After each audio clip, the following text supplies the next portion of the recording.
Hello, everyone. I'd like to welcome you to today's lecture entitled Irrational Forces and the Power of Ideology, Christopher Dawson and the Modern Age by Dr. Bradley Birzer, who holds the Russell Amos Kirk Chair in American Studies and is Professor of History at Hillsdale College in Michigan. We are very happy to be hosting Dr. Birzer today. Before we get started, I'd like to ask everyone to please silence your cell phones and other electronic devices. I'm Aaron Zubia of the Department of Politics and International Affairs. This is the third and final lecture this fall in the Tocqueville program's signature course and lecture series, which this year is on the revolutionary spirit and the human future. The Tocqueville program exists to sponsor serious and open engagement with the moral and philosophic questions at the heart of political life. The Tocqueville program sponsors courses in the history of political thought and oversees the Society of Tocqueville Fellows, a select group of students chosen by competitive application. Tocqueville Fellows meet several times a year to discuss contemporary political issues in light of the perspective that is gained by the sustained study of political philosophy. The Tocqueville program works closely with the Political Thought Club, an independent student group that meets each Friday at 4 p.m. There we discuss great texts that pertain to the study of politics. If you are interested, please do join us. The Tocqueville program's vibrant intellectual community here on campus is made possible by the generous gifts of individuals and philanthropic organizations who, along with those of us in the Tocqueville program, believe that genuine liberal education encourages students to become more thoughtful citizens and more dignified human beings. I want to thank our sponsors, Jenny and Sandy McNeil, Beth and Ravenel Curry, the AWC Family Foundation, the family of Jane Gage Hip, the Strata Education Network, Mary and Bill Howes, Linda Gilkison, and many others, including former students who support the Tocqueville program. The theme of this year's course and lecture series is the revolutionary spirit and the human future. Populism, the pandemic, and resurgent socialism have recently brought Americans to ask revolutionary questions, to reconsider the nation's founding narrative and its very identity, past and future. In this course and lecture series, we ask, how should our country's revolutionary origin inform our self-understanding in this moment that portends radical change? We will ponder the causes and the consequences of the revolutionary spirit as it has developed in America and elsewhere since 1776. We have with us today Dr. Bradley Birzer, who teaches history at Hillsdale College and has written books and articles on a wide array of topics. He has authored biographies of J.R.R. Tolkien, Charles Carroll of Carrollton, Andrew Jackson, Russell Kirk, and of course, Christopher Dawson, whose ideas Dr. Birzer will be exploring with us today. Dr. Birzer is also the co-founder of and senior contributor at The Imaginative Conservative, a rich and wonderful website full of thoughtful pieces. I really do encourage you to visit The Imaginative Conservative. Dr. Birzer's most recent book is Beyond Tenebrae, Christian Humanism in the Twilight of the West, which was published in 2019. He is currently writing an intellectual biography of Robert Nisbet, and he's also writing a book on the Inklings, a group of writers, including C.S. Lewis and J.R.R. Tolkien, who famously held weekly discussions at the Oxford pub, The Eagle and Child. In 2014 and 2015, Dr. Birzer had the honor of being the scholar in residence and visiting scholar in conservative thought and policy at the University of Colorado Boulder. And today, we have the honor of hearing from this distinguished and learned scholar. So please join me in welcoming to Furman, Dr. Bradley Birzer.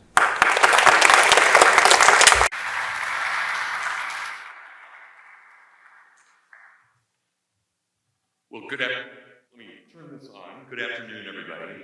Can you hear me okay? Is that coming through? Okay, excellent. Good, I'm very glad to be here. This is my wife, Deidre, also Dr. Birzer, who drove with me. We left yesterday, drove from Michigan all the way here. It was supposed to be about 10 hours and ended up being about 12 hours, thanks to Knoxville. Knoxville really, really slowed us down for all kinds of reasons. And I want to introduce, this is my former colleague, Dan Sundahl. We actually team taught a course. It's been at least a decade since maybe more than that. We taught history and literature of the American Civil War. So I'm glad to see him. I've not seen him for a couple of years. So today I'm going to be talking about Christopher Dawson. And Dawson, I just want to warn you, is very much a conservative and a Catholic from his own time period. And I don't know if we need to give trigger warnings at a place like Furman University, but I do want you to know that if there are triggers to be warned about, this is one of them. He was a fascinating figure in all kinds of ways, but he was very much a man of the 1920s, the 30s, and 40s, especially as he was really wrestling with the ideas of capitalism, the ideas of communism, and the ideas of fascism, and he could be rather direct in his own and how he was approaching things. So before I talk, I do want to offer my profound thanks to Dr. Zubia for inviting me. I got to sit in on his class this morning and actually do more than sit in. I helped lead that class and had a wonderful time. Students were excellent. Had a very good discussion about Edmund Burke and the revolutionary spirit of the 18th century. It was great. And then I was able to, I got a tour of the campus, a beautiful campus. We even saw little swanlings. Is that actually, I don't know if that's the real term, swanling, but little swans. So we got to swanettes. I'm not sure what they would be, but they were wonderful. Lots of squirrels as well. That was, in fact, that got kind of creepy after a little bit, but it was great. I also would like to thank Paige Blankenship for doing all the great legwork and all the logistics for bringing me here. So thank you both to Aaron and to Paige for everything. In the 1920s, Christopher Dawson belonged to the Chelsea Group, also known as the Order Men, a literary and philosophical society comprised of young poets, artists, and very impatient men of letters. They were dedicated to the rather strident promotion of Christian humanism, especially within the Catholic tradition. They wanted not only to challenge the reigning Church of England, but also the more complacent and timid members of their own church, the Roman Catholics of England. As a group, they especially admired thinkers such as Jacques Maritain. The order of the Order Men was not the mechanized, brutal, and inhumane order of the Italian fascists or the Soviet communists, but rather of a stoic, spontaneous, and rather libertarian variety, rooted in the common law tradition of trials by juries and being innocent until proven guilty. It was the kind of order that emerges from individual free choice employed to be commensurate with the natural law. To profess their own views more widely, Dawson and his fellow editor Tom Burns published a journal called simply Order. And though it only survived for 4 issues, all published between 1928 and 1929, Order was an intellectual and cultural tour de force, with articles covering everything from Catholic primary education to Western civilization's origins and existence to the very psychology of sex itself. The journal even included original artwork by the soon-to-be famous modernist poet by the name of David Jones. As the mission statement of the journal, Dawson and Burns proclaimed, "We are Catholics speaking to Catholics." The powers of the foolish mentality are varied.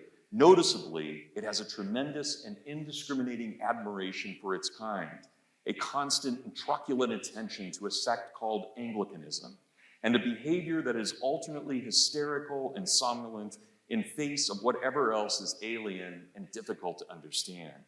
Order will try to represent those who wish to eradicate this foolishness, this foolish mentality, or at least to render it innocuous.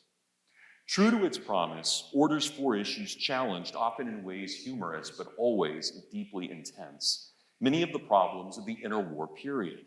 In his own articles in Order, Dawson carefully considered the role of cultural and civilization. If civilization has nothing to do with morals or religion, he wrote, if social justice and political liberty are matters of indifference to it, it can have but little contact with human life in its most universal aspects. It is an artificial growth, a hothouse plant which can only flourish in a world in which everyone is witty and well-mannered and well-dressed, where poverty and suffering are unknown, but such a society can never exist in its own right. It is the result of certain rare and transitory moments in the wider life of humanity. Its exquisite frivolity is powerless to withstand the hard facts of life itself. True civilization, Dawson continued, came not from radically new innovations and fads, but rather from connecting the highest things to the lowest things, recognizing such in a great chain of being, tying together the material and the spiritual.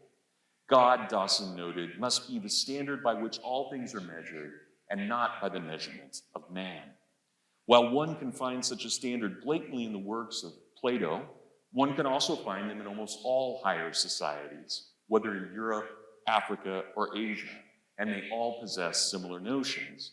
In this, I think Dawson was quite advanced in seeing a certain equality in Western, Hindu, Confucianist, and Buddhist cultures.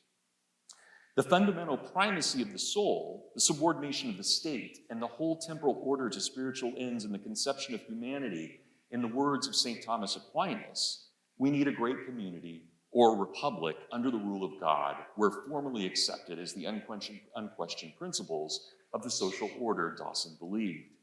Sadly, however, too many Catholics, especially when outnumbered and shunned in England, had grown timid about asserting themselves in the culture, losing even the knowledge that they should assert themselves in the culture. Further, all aspects of modernity had placed forces such as economics and politics ahead of culture. But to reclaim Catholicism in its rightful place, Dawson argued, the Catholic must recognize the primacy of philosophy, not merely as one means by which to understand life or merely the topic of the specialist, but rather as the way towards a vision of immutable truth. And yet, Dawson cautioned, no matter as much as man can understand through philosophy, he must also recognize that he is flawed, that he is a complex, a complicated, and often very contradictory being, and that he readily misunderstands his own place in the order of existence.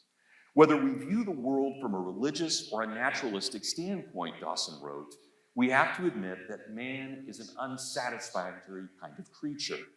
Judged as an animal, he lacks the perfection of an animal because his spiritual capacity imparts something monstrous to his animality.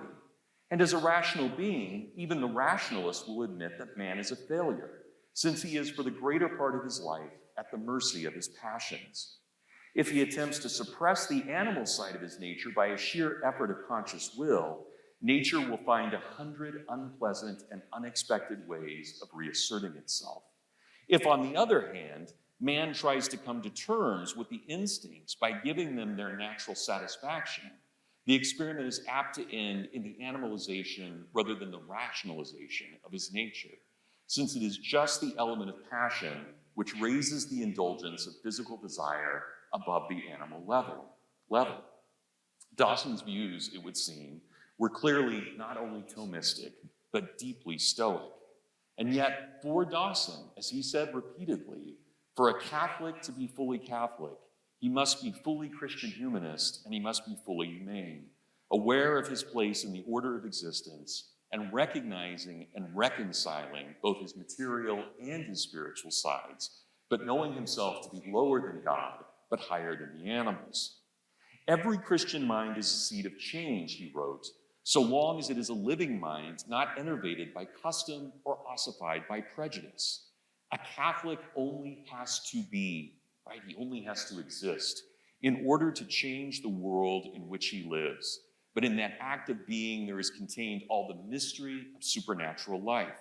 It is the function of the church to sow this divine seed, to produce not merely good men, but spiritual men, and in particular, supermen. Insofar as the church fulfills this function, she transmits to the world a continuous stream of new life.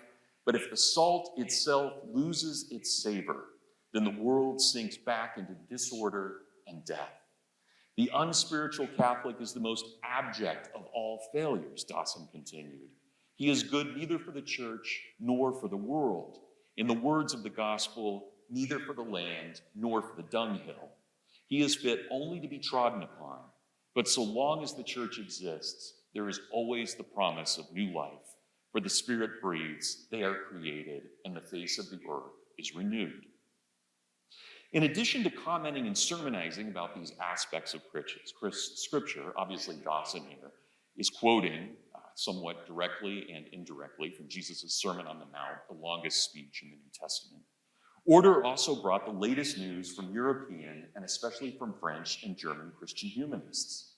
After the 4 issues of Order came out, Dawson and Burns decided to publish a series of essays dedicated to the 1500th anniversary of St. Augustine's death in 1930. That book, for all intents and purposes, called A Monument to St. Augustine, signified the beginning of the 20th century European Catholic Republic of Letters. It was, I would say, a book of the highest genius, and it included essays from Jacques Maritain, from Etienne Gilson, from Dawson himself, just to name a few of its very, very important critical contributors. Inspired by A Monument to St. Augustine, Frank Sheed, the head of the then well-respected but still very young and new publishing firm Sheed and Ward, encouraged Burns and Dawson, the editors of Order, to convert their previous journal and their editing experience into a book series called Essays in Order.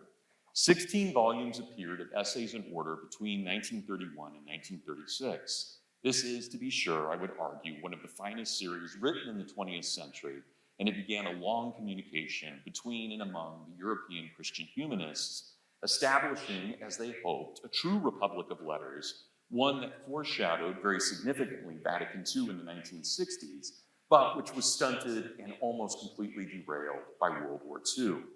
Still, in the 1930s, it was, it seems, the beginning nothing less than the Catholic literary revival of the 20th century.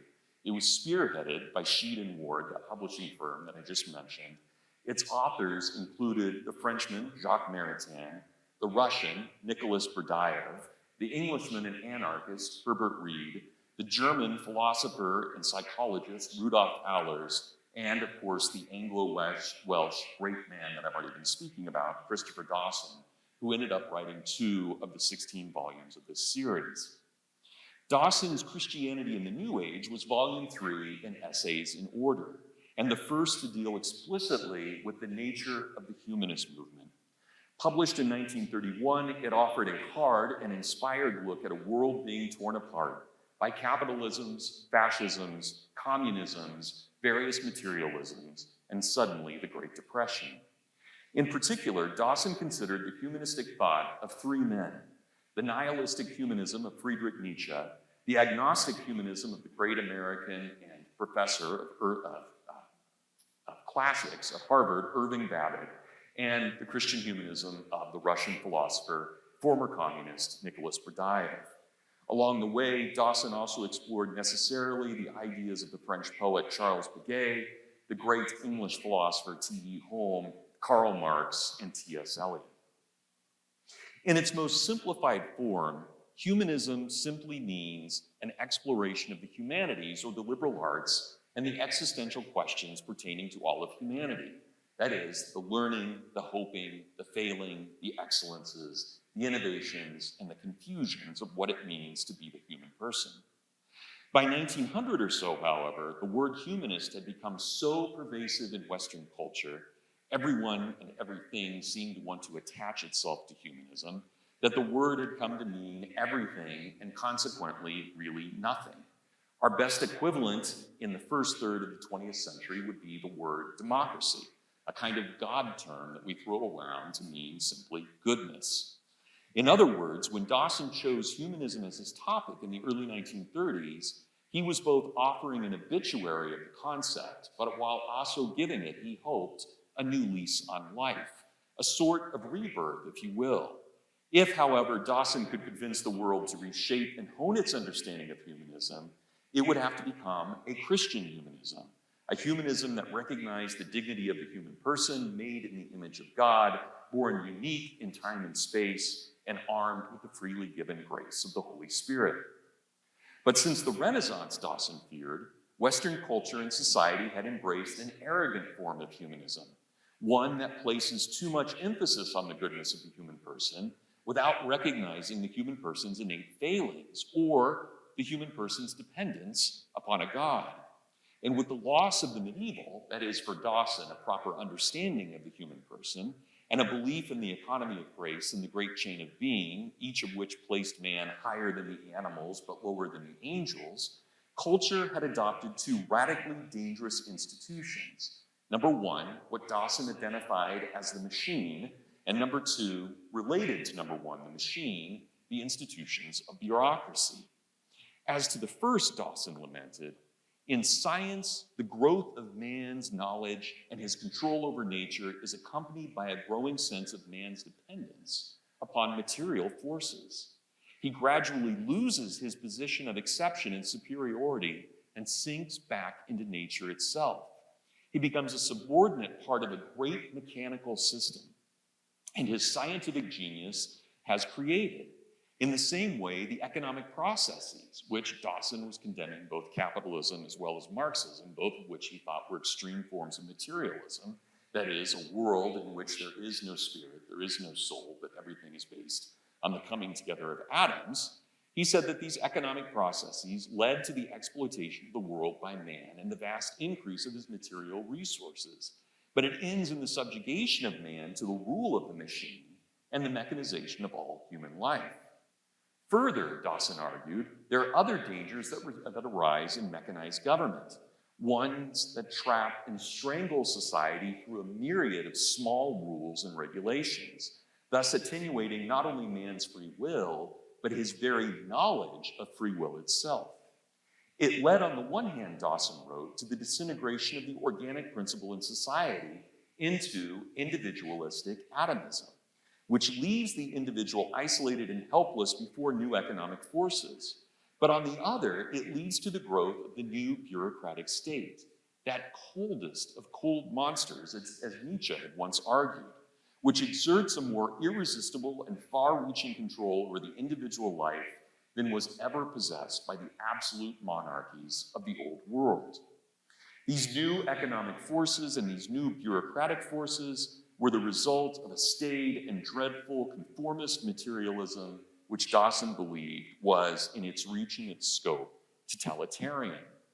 Only by reestablishing our deepest ties to the church, which was the source of pre-materialistic Western civilization, and finding the cult, that is, the religious expression at the root of culture, can we hope for a humane alternative to the devastation wrought by economics and ideologies. Only by embracing a Christian form of humanism, Dawson argued, can we come to connect ourselves to the grace of the incarnation, especially that which recognizes that man is both divine and material at the same time, simultaneously, and be open to the guidance, as Dawson put it, of the Holy Spirit. As he said, Christ is the bridge between humanity and divinity. In him, God is not only manifested to man, but vitally participated. And I would ask, no matter what our faith tradition is to consider this, if the incarnation is true, if, as Christianity argued, the Logos actually did become man in some way, this has to be the most astonishing event in human history, if it's true. And even if it's not true, it still speaks volumes about who and what we are and what our nature as a human being is. This must be at the root of culture, Dawson said. We must be able to understand this. We must be able, Dawson believed, to reject the totalitarian philosophies of materialism. We must instead find a kind of totality, one that looks at our free will, one that understands our desires, and one that anticipates our best actions. And in the end, I think we have to ask, and we can be critical about this, very critical, was Dawson successful in his call to redefine humanism as a Christian humanism? Certainly, to at least some important degree, I would argue that the answer is yes. At the time that Christianity in the New Age came out in 1931, it sold very well. It received excellent reviews, not just from the Catholic press, but from the Protestant press and the secular presses of its day. There were people who took great heed by Dawson's words. He became a major figure, not only in England, but in America. But I think one really only has to look at those that Dawson inspired over the next half century to see how much his views mattered. Maisie Ward, Frank Sheed, C.S. Lewis, T.S. Eliot, J.R.R. Tolkien. Tolkien and Dawson actually went to the same parish in Oxford. Etienne Gilson, Thomas Merton, Russell Kirk, David Jones, Alan Tate, Father Theodore Hesper, the great and famous president of Notre Dame, Sister Madeleine Wolfe, the great poetess and president of St. Mary's College, and, not surprisingly, Pope Benedict XVI, just to name a few of those who have claimed Dawson as their inspiration. All right, part 2 of my talk, of 2 parts overall, politics and ideology. As much as the Christian humanist Dawson wanted to write about history, philosophy, culture, and liberal education, he thought that the movements of the world, and especially the movement of world revolution, demanded that he spend much of his time thinking and writing about one of his least favorite subjects, politics.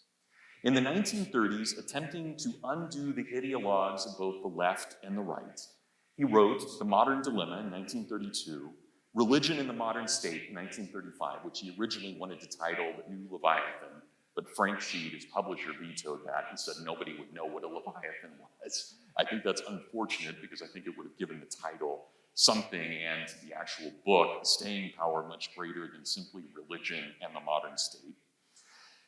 But his publisher, as I said, vetoed it. The wishfully entitled Beyond Politics in 1939 and The Judgment of the Nations in 1942. It was this last that Dawson proved, I think, his most powerful, in fact, most powerful he would ever be as a writer or thinker. He wrote The Judgment of the Nations as a way to cope with the Nazi and communist hostilities early in World War II, and his dedication to the book read, "To all who have despaired of the Republic, that is the Christian commonwealth of peoples in these dark times." Not atypically, Dawson presents 2 very separate ideas in his book.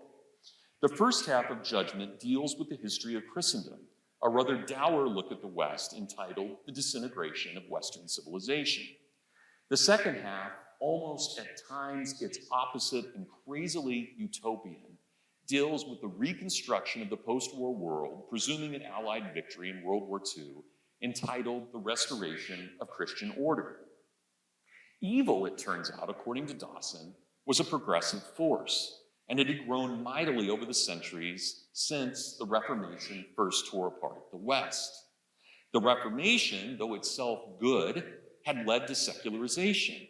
And secularization, though it too had the best of intentions, and whether we call it liberalism or modernism or progressivism, had led ultimately to the creation of a machine-like society, dehumanizing all citizens of the world, mechanizing both nature and reality. Dawson's prose at times is simply stunning in this book, and one is left in no doubt that the modern world is the world of the Antichrist, with humanity existing on the very edge of the abyss. But imagine, this is 1941 and 1942. When he's writing this, the world did look rather bleak in those years.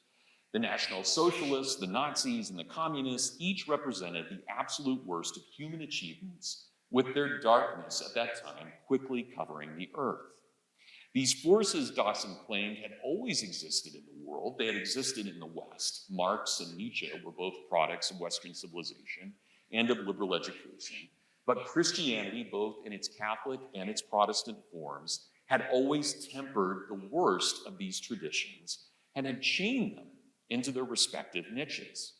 But now, remote, distant, and far from the love of God, the world had embraced the demonic and Nietzschean will to power.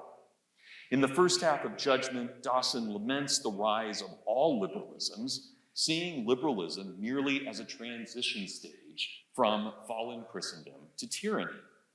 The advent of the machine, which was in a sense the result of liberal culture, Dawson wrote, proved fatal to the very liberal values and ideals, and ultimately to the social types which had been the creators and the bearers of culture. The machine involved the increase of power, the concentration of power, and the mechanization that fired economic life and then social life in general. Soon, Dawson feared the entire world would be organized to the nth degree, freedom and a desire for living only in the past. That is, freedom would be a desire, living only in the past. In absolute contrast to the first half of the book, the second half considers the possibility that the pressures of the war, and remember, Dawson is writing this in 1941, would force the Allied powers to accept a realistic but virtuous Christianity as the means by which to reconstruct a war-torn world.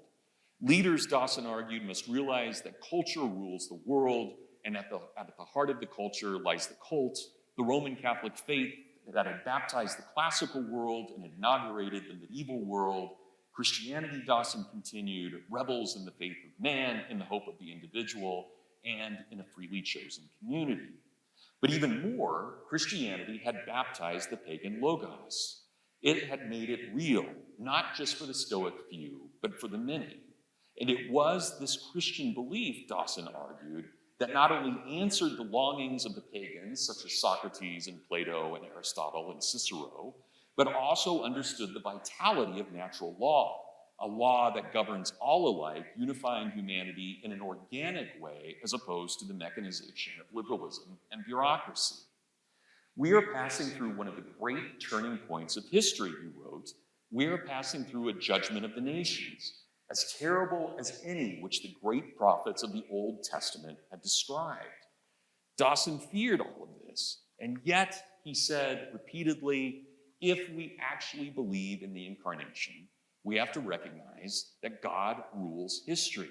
He intervenes not just as a witness to history, but as a very actor in history. And there is the mystery of divine redemption, and it is the key to all of God's creative actions. In the end, the judgment of the nations, I would argue, is not just a profound work of history. It is, whether we agree with it or not, a strident Christian call to arms, a reminder of all that is good and true and beautiful in this rather fallen and war-torn world. And despite its descriptions and horrors of all that is wrong in the world, it is ultimately a work of hope. And yet, despite all of Dawson's efforts in the 30s and early 1940s, World War II only seemed to deepen the intensity of political domination and discussion. Privately, Dawson wrote in a letter in 1946, one has to face the fact that there has been a kind of slump in ideas during the past 10 years. Instead of thinking creatively, intelligent men and women have turned to realism, to science, and especially to politics to explain everything. There is not only a positive lack of new ideas, but also a subjective loss of interest in ideas as such. A few weeks later, writing on the same topic and lamenting the rise of all that was political in areas of thought, Dawson said, there is a terrible dearth of writers and ideas at present, even in such historically lively places as France. Things are not too good, judging by what little I have seen. Politics seems to be swamping everything, and the non-political writer becomes increasingly uprooted and helpless. Nothing in the world can improve if writers focus only on the sterile subject of politics. The world won't improve without new blood and new ideas, and I don't see at present where those ideas are to be found. Now, let me just stop for a moment, because we're at the de Tocqueville program, sponsored by politics. I don't want to suggest that Dawson was anti-political in all kinds of ways.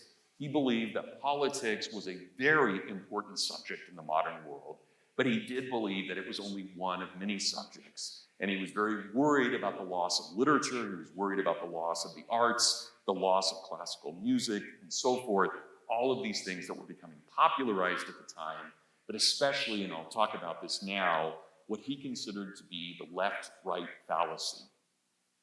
So that same year that Dawson was writing all of those letters, 1946, Dawson also published one of his most incisive and insightful articles, simply called The Left-Right Fallacy, in which he claimed that the political spectrum was not only false, but it was actually a trick of the various ideologues to divide one person from another.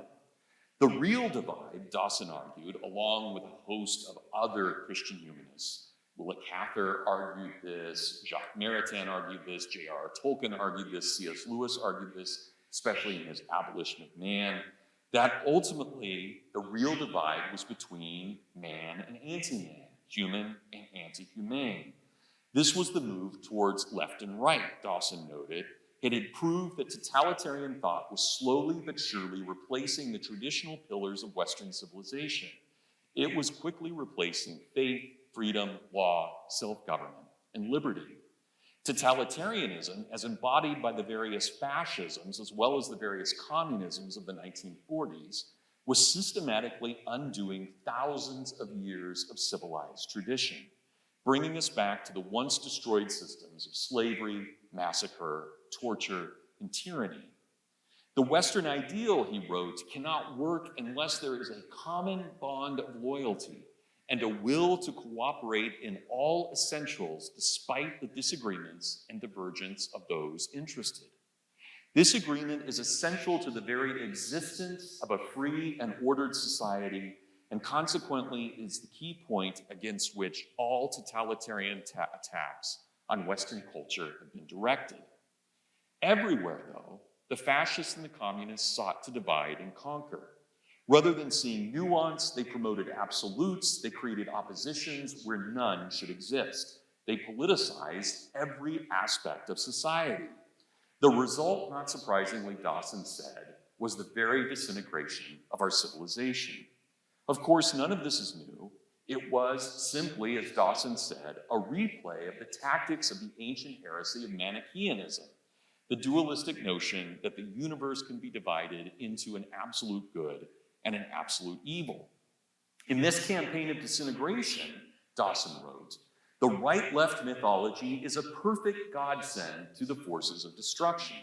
It provides them with a crude and simple but highly effective instrument which can be applied to almost any situation and by which any number of different issues can be merged together in a mass of confusion and ideological claptrap. In their success, the various ideologues of the left and the right had radically increased social irrationality and division, and they had overpowered men's reason and their sense of justice. Only by the intense effort and employment of the virtues of prudence and justice could one truly overcome the growing ideological divisions of the left and right, and only in recognizing that those who call for such divisions are inhumane barbarians of the New World. The way of life, Dawson insisted, is the way of justice, and justice never turns to the left or to the right. Hoping to escape the world of political domination in thought and reality, Dawson spent much of the 1950s contemplating, most importantly in a myriad of articles, a return to culture and especially a return to a classical liberal education. These thoughts would culminate in 1960's book, that is a book from 1960, The Historic Reality of Christian Culture, A Way to the Renewal of Human Life, and its excellent sequel in 1961, The Crisis of Western Education. Along the way, though, Dawson also wrote two books that intermixed history and politics, 1952's Understanding Europe, and the book that you read for today, 1959's The Movement of World Revolution, as well as one that compiled his various essays on a profound variety of subjects, 1957's Dynamics of World History, which ranged from serious philosophy to sociology to the literary appreciation of T.S. Eliot. Though Dawson had been well read by American scholars as well as by American Catholics, it was this 1959 book, The Movement of World Revolution, that made Dawson a household name on this continent. Upon its publication, Henry Luce, the owner and publisher of Time Life magazine, ordered a copy for each of his 19 editors. And then in a print editorial in Life magazine called Welcome Son, Who Are You?, Life magazine praised Dawson as the great thinker and scholar of the age. Dawson, the editorial noted, might well be unfashionable in most circles, but Time and Life was willing to challenge all ideology, all theories with the Englishman's scholarship.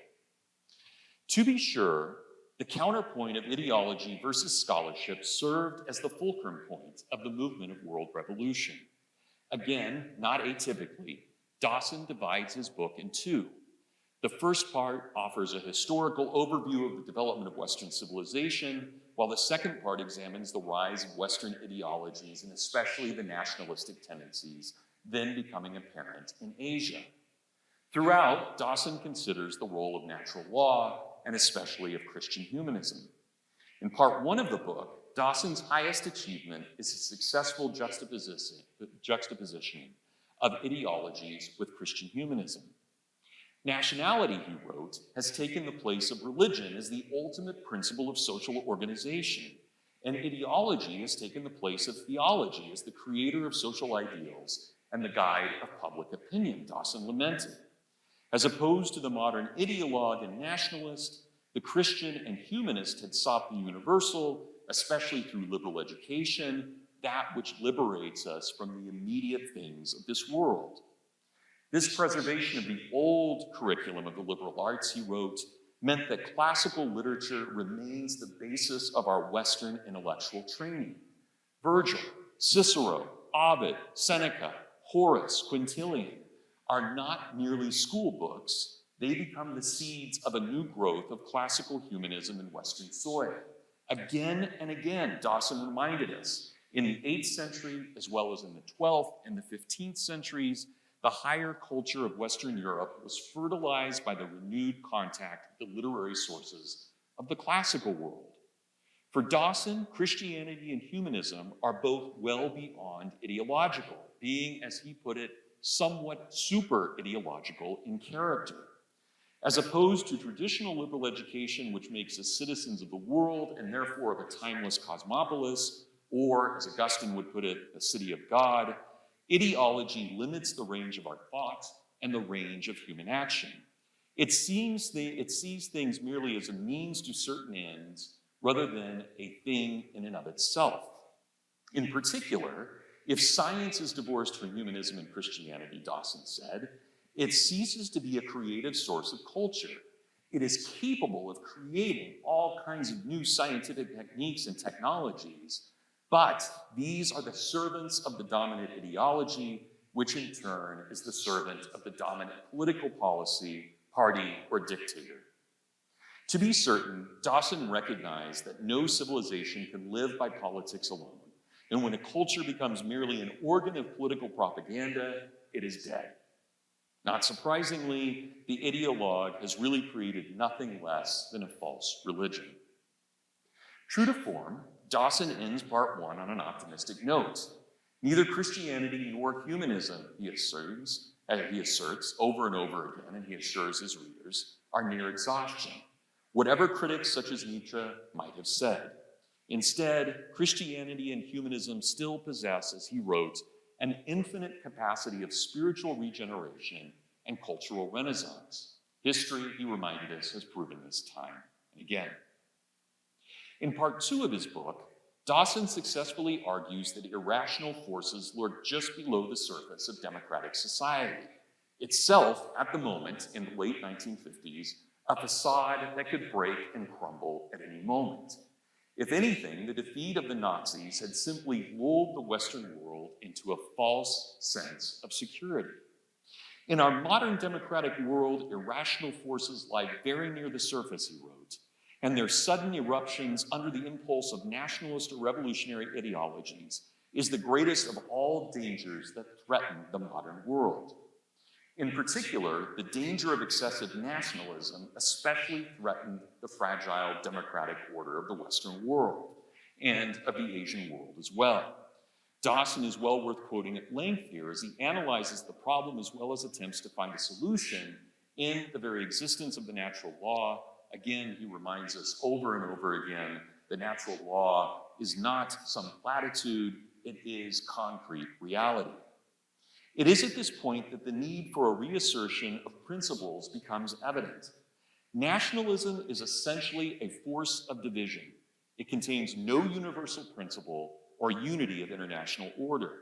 If the world is left to the unrestricted development of nationalistic movements, it will become a babel of people who not only speak different tongues, but follow different laws, seek divergent ends. As a means of evoking common action within a single society, there is no denying the value and efficacy of nationalism. But as an ultimate principle of human action, it is morally inadequate and socially destructive. Left to itself, it becomes a form of mass egotism and self-idolatry, which is the enemy of God and man. This has always been realized in some degree by the great civilizations of the past. All of them have admitted the existence of a higher law above that of the tribe and the nation, and consequently subordinated national interest and political power to the higher spiritual values which are derived from this source. On this point, again, this is Dawson, there is a consensus of principle which unites all the world religions and all the great civilizations of the past alike, both in the East and in the West. All agree that the social order does not exist merely to serve men's interests and passions. It is the expression of a sacred order by which human action is conformed to the order of heaven and the eternal law of divine justice. To ignore the universal, then, is to exaggerate the particular, making a false idol of any single group or ethnicity. Indeed, modern nationalism has tended to idolize the very native cultures of the Western barbarians and to see the early Germans, the Celts, the Slavs, and the rest as a young people full of creative powers who were bringing new life to an exhausted and decadent civilization. But Dawson says for us to return to the nationalisms of these barbarians is a retrograde action. It is moving society away from the history and lessons of civilization. So let me conclude with this. Those were the two main parts of the paper that I wanted to give. But I also want to suggest this, and I think this is true not just of Dawson, it's really true of all conservatives in general. Conservatives are amazing critics. They may be some of the best critics that we have ever seen. All you have to do is pick up a book by Dawson or pick up a book by Lewis. Pick up these various people who were writing on the issues of the day, and they offer excellent analysis, being able to show where we've gone wrong. But where conservatives almost always fail is when they try to understand what solutions are necessary for the world. And that, I think, is where probably liberals and progressives have an edge on conservatives. They may not be so great on the past, but they're very good at imagining possibilities. What Dawson, however, tried to do in his own work, and he was very much inspired by people like T.S. Eliot. I would say he was inspired directly by T.S. Eliot, but he was also inspired by his fellow churchman, J.R.R. Tolkien, was that the only possibility for us to overcome the stale mechanism and materialisms of the modern world, the only way we can really overcome ideology is through the employment of imagination. And not just any kind of imagination, but truly the kind of aristocratic imagination that comes from the soul that the pagan Stoics identified as the Logos, that reason which is implanted from some source outside of us, but which is reflected within the human person, him or herself. Right? This was something that Dawson was deeply concerned with, that we had to come up with a way of figuring out how do we promote the imagination.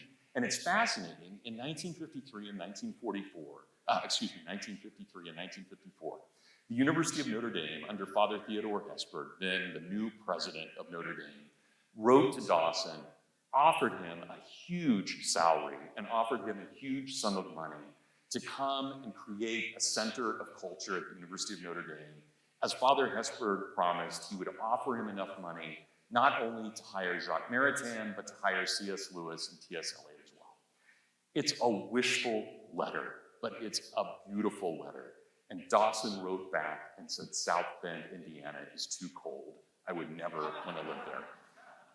What a difference the world would be, what a difference the world would have made, or Notre Dame would have made, had it really been able to accomplish something like that, especially when you consider the resources of Notre Dame and what a place like that would be able to accomplish. But this idea of creating a kind of order or a group or some kind of society to promote the imagination, this is what Dawson spent the last few years of his life promoting. And he did end up getting an academic position in America. He got the Chauncey Stillman Chair at Harvard and ended up teaching there from 1958 to 1962, right about the same time that Life magazine was promoting him.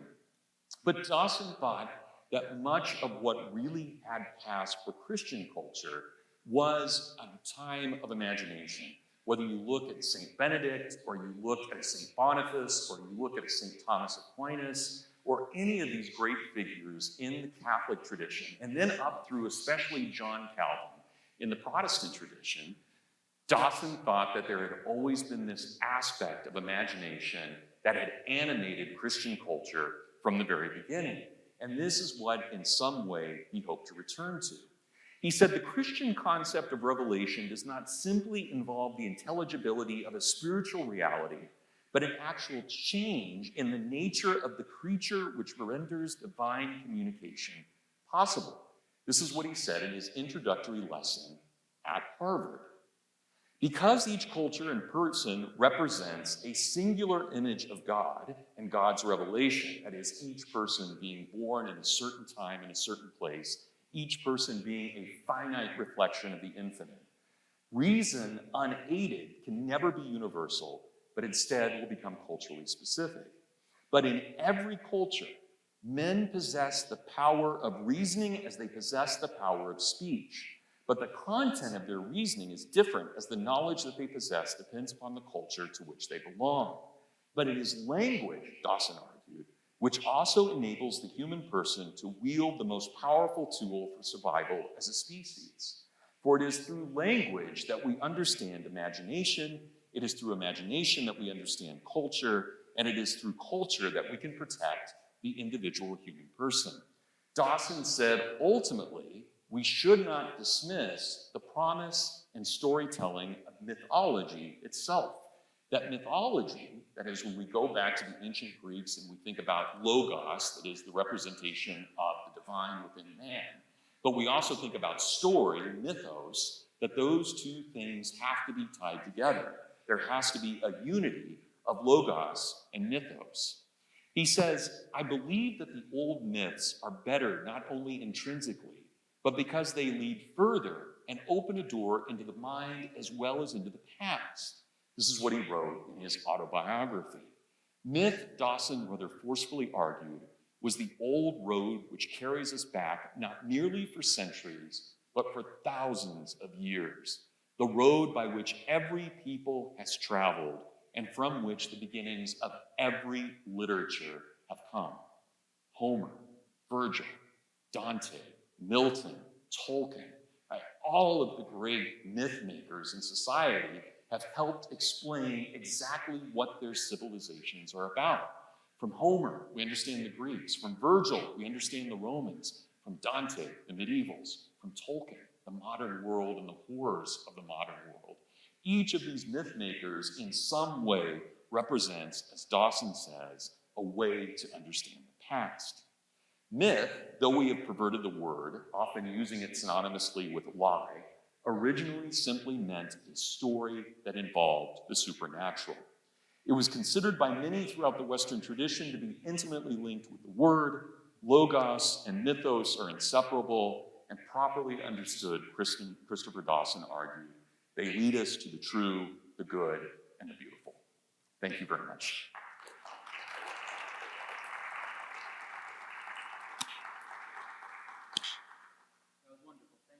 Thanks, Aaron. It's a question and answer time, so if you have questions, please raise your hand. Hi, please. And I will take your question.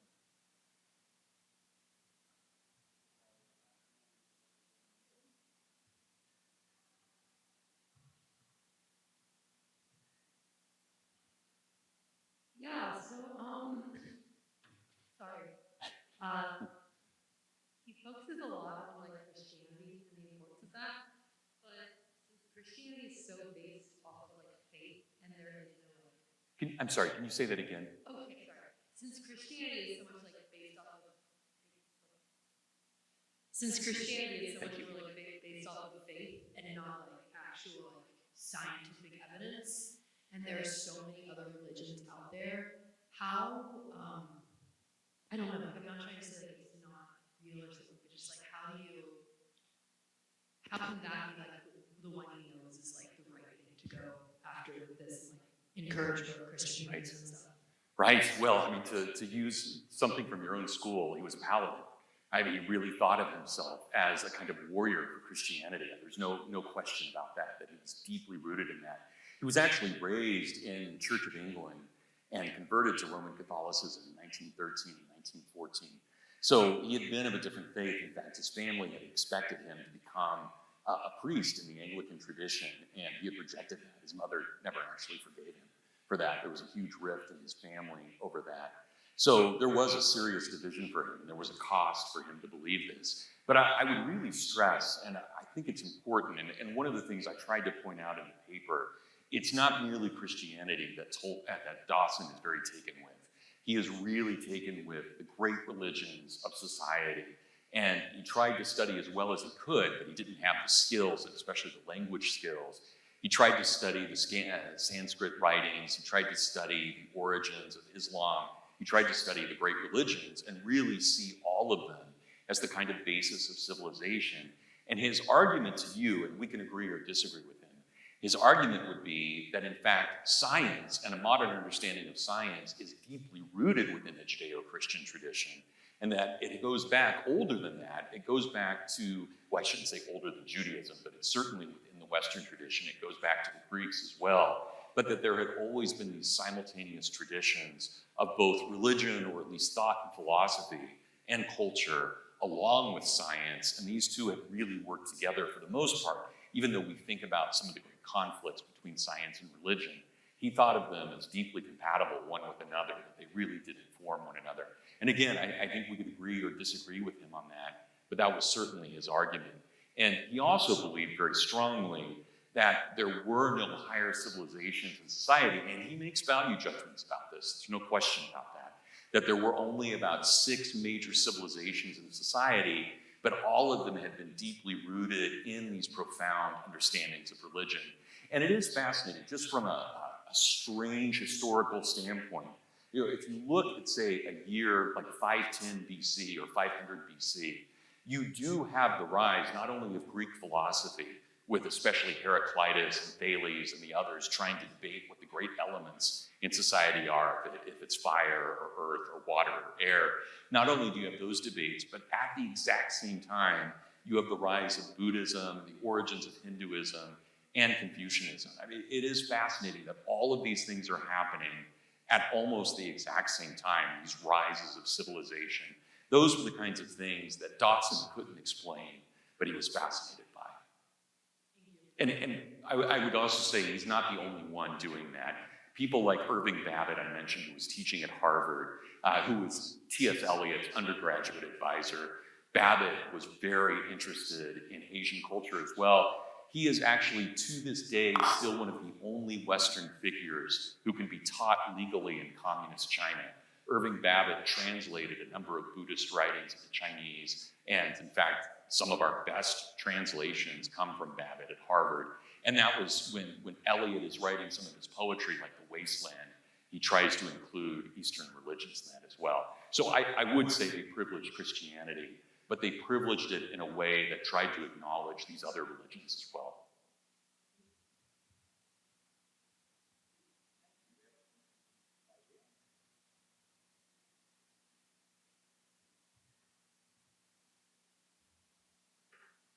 Hey, so you've spoken about Dawson's view of nationalism as a force of division.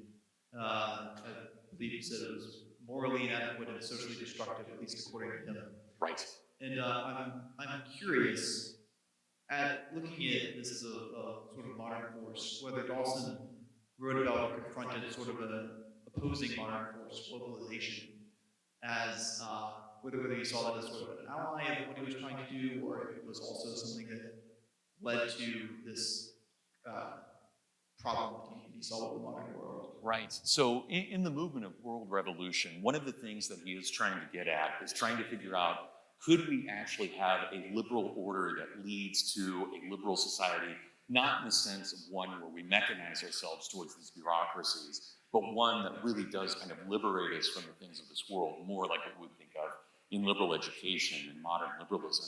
But he is very concerned with that, and he's trying to think about, could we have a cosmopolitan society, not one that erases our identity and our locality, but one that allows those localities to flourish and actually protects them, but within a kind of brotherhood and sisterhood of peoples. I mean, that is, I think, one of Dawson's main, and especially in his book, The Judgment of the Nations, the one I was quoting from 1941 and 1942. This is what he wants so strongly to advocate. And he was a very early advocate of the United Nations, very strongly in favor of the United Nations, and was actually hired by the UN to do some kind of PR work for them in the very beginning of the UN. I think he started seeing, as the UN went on, that it became kind of the plaything of major powers and didn't believe that it was actually doing what it was meant to do. But in its origin, at least, he had great hopes for that. And so I would say that one of his great programs is doing exactly what you're suggesting, trying to find, could we have a proper cosmopolitan order, but again, not one that mechanizes us and squashes down our, so he would not have been a fan of having McDonald's everywhere, right? Or Kentucky Fried Chicken or whatever it might be. He was very much against that kind of uniformity. It's interesting, and this is, you see this in Tolkien as well, Tolkien's in his scholarship. They both argued strenuously for a free market, but they didn't like capitalism. And they saw that the two things were distinguished one from another. They thought that the free market was truly the kind of flourishing of small property owners and so forth, and they saw capitalism as the rise of corporations, and not really that much different from what they saw with fascism and communism. And they thought that corporatism could really be a great danger to the world. So I'm always a little, it's hard to explain, I think, to a modern audience that they were free market but not capitalists. But one of their number, a guy by the name of Hilaire Belloc, wrote an article in the 1930s called Communism and Capitalism, the Twin Evils of Society.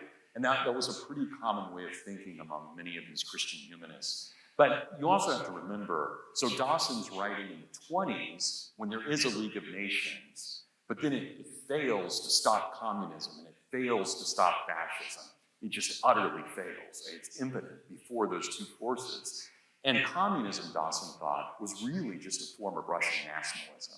And I think when we look at what the Soviet Union accomplished, truly it was extremely Russocentric in everything that it was trying to do. And I think to this day, Russia is still very nationalistic, whether or not that we're not, and not that we can't be. I'll leave America out of the discussion for a moment. But we also see the same thing with China. China's communism is not Marxist communism. It is something we've never really seen before. It is deeply rooted in Chinese customs and norms, but also deeply ideological at the same time. It is in some way a synthesis of a variety of different forces, and those were the kinds of things that Dawson was deeply worried about. And he didn't like Americanism. He liked America, and he kind of apologized for some of his anti-Americanism in the 1940s and 50s when he came over to Harvard. In 1958, he was interviewed by this. He said, well, I was wrong. I had no idea what local community was like in America. I just thought of America as New York City, and basically that was America. But recognizing all these different neighborhoods in Boston and so forth, he was really taken with that and thought that we have a lot to offer. Very much thought that we had a lot to offer, but he did think that our disease was nationalism. He thought that if America failed, it would either be from becoming too corporate or too nationalistic. Yeah, thank you for that.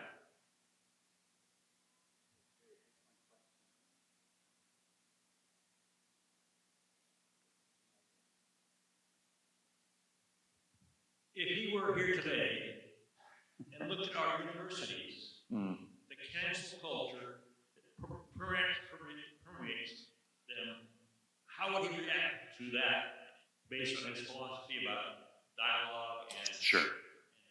Yeah, it's a great question. He would definitely not approve by any means, and he probably would be canceled pretty quickly, especially at a place like Harvard. Now, I think, as opposed to when he was teaching in the late 1950s, early 1960s, he was also worried that part of what was going on, not just with nationalism and corporatism, but that the world itself was moving towards this kind of dreadful conformity. And the Nazis and the communists obviously were extremes of that, but he was worried that this was happening elsewhere.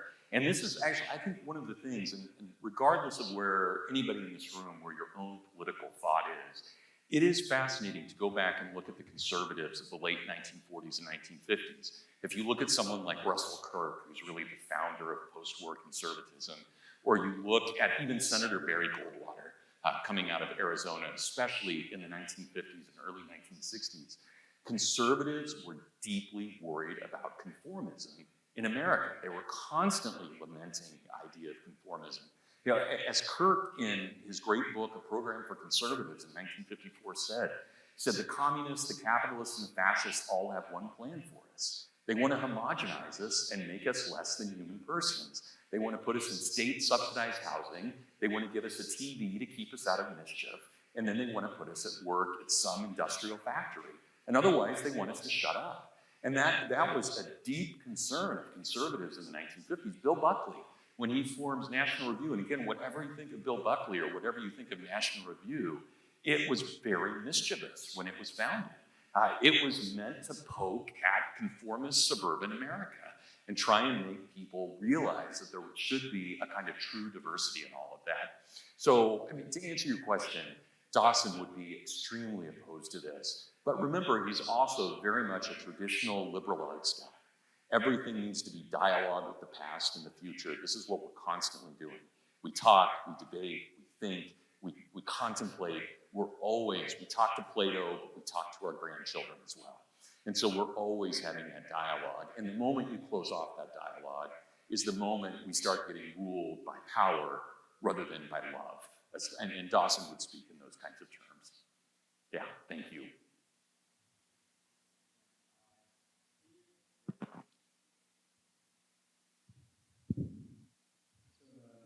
You said Dawson, Speak up. how Dawson said that ideologues like to politicize everything. And today you can see there's people that will say, the politics is personal or be hyper-focused on power. And how you suppose either you or Dawson would think to combat that specifically?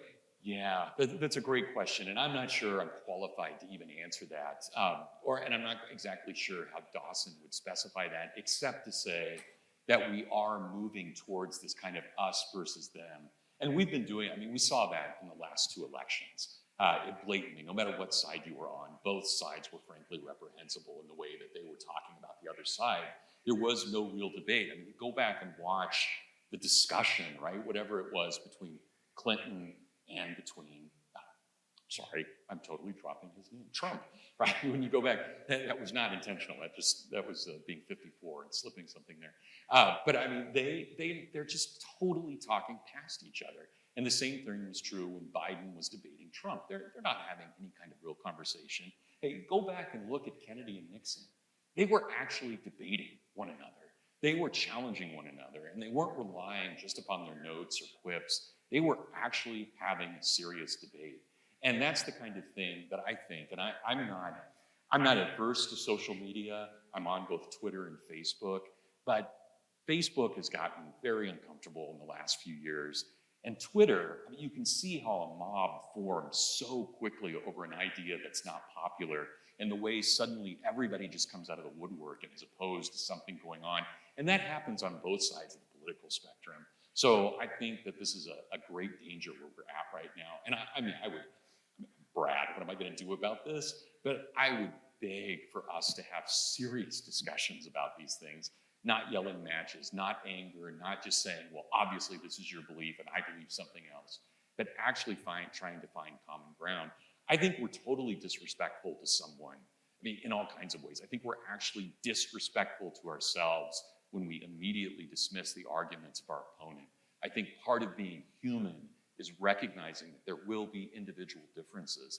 We might all, we talked about this in class this morning, and I'm not even sure you would agree to this, but let's say for just argument's sake, we all believe Plato's argument that there is a transcendent ideal of justice. We all believe that. Well, if there were a crime committed, we have 50 people in the room, we would have 50 different opinions how to deal with that. It doesn't mean that justice isn't true. It means that we as individuals bring our human experience and bring our own customs and mores and norms to the table. That's why we have 12 people on a jury. There's a reason that we don't just allow one person to make judgment on certain aspects of society. We have to have a community.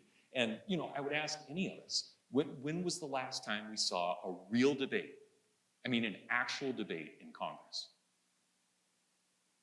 For most of you in your lifetime, there has not been one. And that is terrible.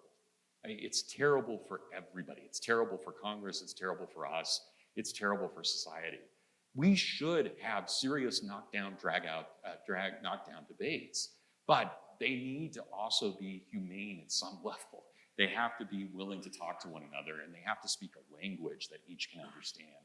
We can't just have showboating that's been going on. Sorry, I'm getting on my soapbox, and I actually thought I wasn't going to answer your question. But I mean, this is something I guess I feel passionate about. So thank you for that.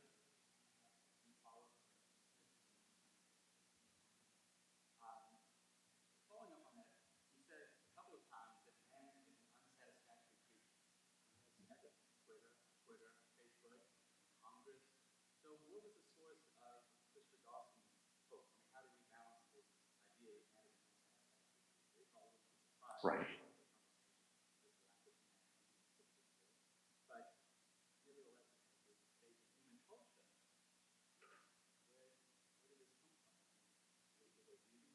Well, he had, and I think like Tolkien, I think like C.S. Lewis, I think like Jacques Maritain, I think like Willa Cather, they had a deep and abiding respect for individual creativity.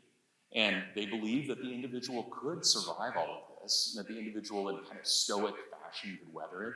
You think about someone like Solzhenitsyn in the labor camps, who's able to actually make it through. Others who didn't, like Bonhoeffer, who didn't make it through the Nazi horror camps. Maximilian Kolbe didn't make it. But they left in, we remember Bonhoeffer, we remember Kolbe, we remember Solzhenitsyn. There's something about the human spirit that I think Dawson and Tolkien and all of these Christian humanists were deeply taken with. And remember, I mean, when we say Christian humanists, I think for a lot of us in 2021, we hear the Christian and we think, oh, okay, this is a faith-based argument. But we forget the humanist part, right? The humanist element, which really did say there is something that we are capable of. We're capable of great feats. We're capable of great philosophy. We're capable of great ideas. But we have to have a society that cultivates those and doesn't quash those in some way. Yeah, absolutely. Thank you for your talk. I was wondering, I was really interested by this idea of imagination that you were talking Sure. about. So my question is, how do we go about practically promoting imagination, like in our own lives and also in our communities? Yeah, so Dawson, Kirk, Russell Kirk, I mentioned him, who was the founder of post-war conservatism, talked a lot about this idea of imagination. J.R.R. Tolkien in On Fairy Stories talks a lot about this idea of imagination. Imagination in the old kind of Stoic sense, especially when you look at the early Stoics arguing about this, so roughly about 300 BC, imagination is the ability to see the greatness in another person. It is, I see the image of the divine in you. I see the image of something that is transcendent in you. So it's not about the individual. The imagination is actually about the ability to see beyond the accidents of another person, to see to the very essence of their soul. So there's a great, and you guys will forgive me, I'll use a blatantly Christian example here, but C.S. Lewis said, imagine if for a moment you were walking around and you saw the divine spark in every person. You would see the weight of glory and you would be utterly blinded. Even if that divine spark is so minuscule, someone may have wasted it, they may have spent their life on something else, but if you actually saw the image of God in another person, you would be overwhelmed, utterly overwhelmed. Well, take that out of a Christian context for a moment. Put it in a pagan, put it in a Stoic concept. I mean, this idea of being able to see in another person entire universes, being able to see that creativity, that's really what imagination is. And Dawson kept coming back, and he was good friends with T.S. Eliot. They were actually very close, and T.S. Eliot wrote 2 books which are now published as Christianity and Culture. But he wrote 2 books that he acknowledges I'm basically putting Christopher Dawson's thought into my own prose here. And even in parts of the 4 quartets, I think probably one of Eliot's finest achievements, he admits that a lot of the imagery, especially in, I think it's in the Dry Self Ages, but he says that the images that he finds there were images that he first found in Dawson. So there's this kind of moment where there is this kind of glorious rise of the imagination. And you see it, Dawson loved science fiction, he loved jazz. I mean, William Bradbury is a perfect kind of example of what the imagination can be and what it can flourish, how it can flourish. But Dawson really did believe the only way it could really flourish in our society is if we had these small groups. Dawson even proposed creating a Catholic order that was made up of non-Catholics, in which you would have an association of people who would write poetry and they would criticize one another. And then once they had written their poetry, they would write philosophy. And he proposed this as though it would be like the Benedictines or it would be the Jesuits, but it would be this new kind of order, a possibility of that. St. Mary's at Notre Dame in South Bend, Indiana, actually created a program in the late 1950s trying to do exactly this. It hasn't really flourished, but it was an interesting attempt to do something like this. It didn't quite create an order. It was a major for students, but they were trying, I think, in a lot of different ways to do things like that. Benedictine College in Atchison, Kansas has tried to do similar kinds of things. So there have been attempts at this, but definitely, Dawson gives us, I think, a truly Catholic response to that. But I think we can think beyond that and see this. And, one of the great examples, one of the most powerful literary groups of the 20th century were the Inklings. Lewis's friendship with Tolkien. They met 3 times a week. They met, and this is astounding to me, I would have fallen asleep. They met for beer on Monday mornings. Then at noon they would meet. They actually had 3 pints every Monday morning, Lewis and Tolkien did before their classes. My lecturing would not go over well, nor would my breath. But and then they would meet on Tuesdays at lunch, and then they would meet again Thursdays in the evening in C.S. Lewis's rooms. And Tolkien read The Lord of the Rings to these guys. And Lewis read his books to them. And there was another guy, Charles Williams, there, and another Owen Barfield. And they would each share what they were doing. There was a medical doctor who wrote once on the problem of pain when Lewis was writing his book on the problem of pain. And so the medical doctor gave a medical perspective to this group of poets. And everybody in this room knows The Lord of the Rings. This was from some Oxford professor's imagination, right? And then from his group of friends who didn't just run him out of the room. Tolkien, we don't want to hear about another elf, right? Can you imagine? Oh, I've got a new story about dwarves and elves and hobbits. Well, thanks, that's great. It sounds bizarre on the surface, but it's become an absolute part of our culture. It worked, right? We all have reference to it. And Tolkien was a very traditional man, and the story of The Lord of the Rings is a deeply traditional story. Freedom and safety only come with sacrifice.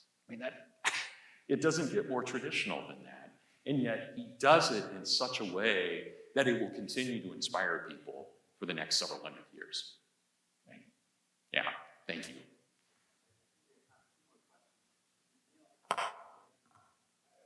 Sandy, we've got the mic here.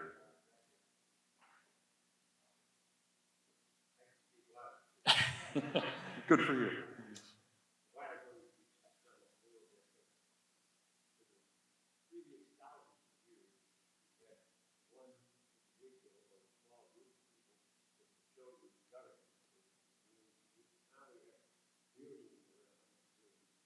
Yeah.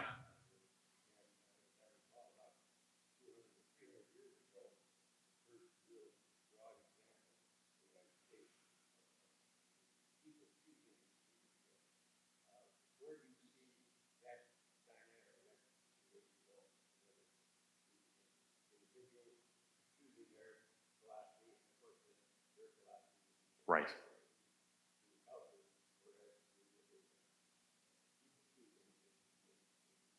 Yeah. Thanks, Sandy. Yeah, it's a great question. For what it's worth, I'm actually very optimistic in all kinds of ways. When you look, and we can criticize the founders for the next several years if we want. If we wanted to, we could make all kinds of arguments about them. But think about this. In one document, they said all men are created equal. And once they said that, they had to make it real. And it may take 100 years, it may take 200 years, it may take 300 years to make that happen. But they said it and they made it real. And I think that's one of the most profound things about the founding, whatever its flaws. Its successes change the world in all kinds of ways. And I think the very fact that we have that kind of language that we can draw upon all men are created equal. All men are endowed by their creator with certain inalienable rights, life, liberty, and the pursuit of happiness. I mean, that language will stand the test of time. It will stand forever. And it will always be an example. And it will be, I mean, I'll quote our 40th president, or at least paraphrase him. It will always be a sign of contradiction to the tyrant, because the tyrant will always have to face those words. And Jefferson, whatever his failings, Jefferson should always be remembered for having written those things. And so I am optimistic. I mean, I think no matter how dreadful the world can be, I think most of those dreadful things are passing things. I think one fad will merge into another, but those things that are timeless are timeless. And think about what Dawson said. We go back to Cicero, we go back to Aristotle and Plato, and no matter how many centuries we may forget them, we remember them. I mean, can you imagine? Think about, I mean, when Socrates was speaking, when he was debating, Athens had fallen completely. I mean, one of the reasons he's executed is because he's walking around now enemy-occupied territory after the Great Civil War. And it's a culture that has completely fallen apart. And his people hate him for speaking the truth, and they kill him for it.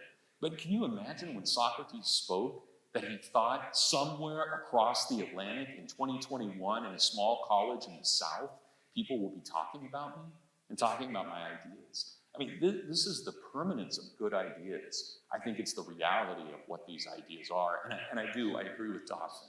I think they will be the soil, the fertilizer that brings this new soil, that gives us new life over and over again, repeatedly. And it may be a while. But I think all we can do is do our best and see what the future comes, what comes with it.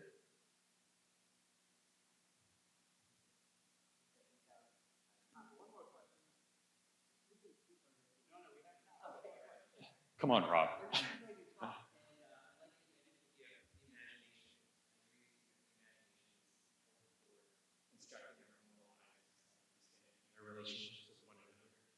As we were talking, it made me think about how the different world religions, nearly at the same time, were coming to awareness that there is something beyond matter and motion. And that thing, whether it's intelligible or immaterial, there's some other thing that we yearn to have a relationship with. And it seems, and speak generally in modernity, the immaterial and spiritual is being wiped away by materialism. So it seems to me, wouldn't it be that one of the fundamental goals of a liberal education is the return of sincere and serious study of metaphysics? And the greatest political question of our time is metaphysical. Yeah. Yeah, I mean, Rob, I couldn't disagree at all. I think that's a vital question. And I think, again, and I'll refer it, I think we can do this in ways that are not specifically derived from one faith. I mean, I know I've said this now probably 3 times in the talk, but I'm always fascinated with the fact that you get people like Heraclitus and Thales who basically come down to an idea that there must be some kind of causal, monocausal, something that allows for all of this to result. And I think we can appeal to that. And I think it's in our tradition, and it's very strongly in our tradition, that we have to have some kind of judge or transcendent that is above us. Otherwise, it really does become might is right. I think ultimately whoever has the loudest voice, who has the most arms, wins. And we have to have some kind of referee, something, whether it's natural law or God or whatever it may be, something that allows us to judge what is important, what is not important, and to allow that to continue. Right, to add some point about diversity. In the 10th century, Muslims were making that exact same argument. Yes. If you remove the metaphysical first principle, directly said you had might is right in that exact formulation. Yeah, I believe it. I didn't know that, but I believe it. Absolutely believe it. And that's a great place to end this. So thank you.